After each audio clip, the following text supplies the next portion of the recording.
بلوچستان کے شہر پنجگور سے ہمارے گدروشیا پوائنٹ کے نمائندہ فرید عمر کی رپورٹ کے مطابق پنجگور میں پچھلے 10 روز سے دھرنا اور 2 روز سے کوئٹہ شاہراہ بلاک کر کے احتجاج کرنے پر کمشنر مکران شبیر احمد مینگل مسئلہ حل کرانے کے لیے بدھ کو پنجگور پہنچ گئے۔ پہلے ڈپٹی کمشنر پنجگور کے آفس میں کمشنر مکران شبیر احمد مینگل کی سربراہی میں مذاکرات ہوئے، جس میں ضلع انتظامیہ کی جانب سے deputy commissioner Abdul Razzaq Sasoli, S P police Inayatullah Bangulzai, اے سی پنجگور امجد حسین سومرو، اے سی گوارگو برکت بلوچ، رسالدار میجر صابر علی گچکی شریک تھے،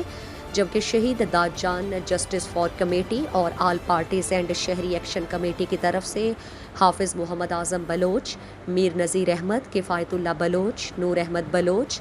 حاجی عبدالغفار شمبزئی، حاجی خلیل احمد دہانی، حاجی عبدالعزیز، حاجی صالح محمد، میر سلیمان صدوزئی،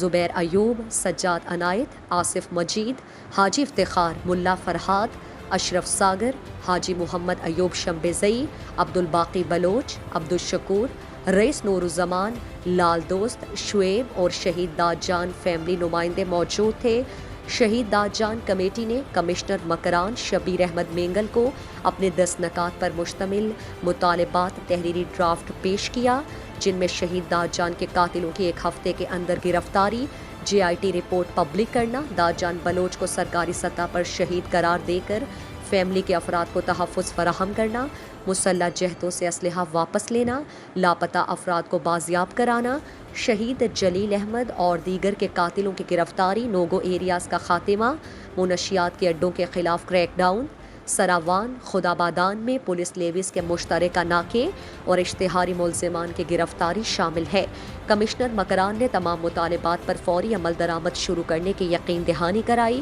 جس پر Shaheed Dad Jan for justice committee, Panjgur, civil society اور آل پارٹیز نے 10 روز سے جاری دھرنا ختم کرنے پر اتفاق کیا، اور کمشنر مکران شبیر احمد مینگل نے deputy commissioner, S P police, A C Panjgur, A C Gwargo کے ہمراہ سی پیک کوئٹہ شاہراہ پر آ کر دھرنے کے شرکاء کو بھی مطالبات کی منظوری اور عمل درآمد کی یقین دہانی کی، اور کہا کہ آج سے تمام نوگو ایریاز ختم، فورسز کے علاوہ دیگر شہریوں کو اسلحہ رکھنے اور نمائش پر سختی سے پابندی ہوگی، اور شہید داد جان کے قاتل قانون کی گرفت سے ہرگز نہیں بچیں گے۔ کمشنر مکران نے کہا کہ عوام کے جان و مال کے تحفظ کے لیے تمام وسائل کو بروئے کار لا رہے ہیں۔ مزید دلچسپ معلومات اور خبروں سے آگاہ ہونے کے لیے Gedrosia point Facebook page, Instagram, Twitter کو فالو اور یوٹیوب چینل کو سبسکرائب کریں۔ بیل آئیکن بٹن دبانا نہ بھولیں تاکہ مکران سمیت بلوچستان کی خبروں سے جڑے رہیں۔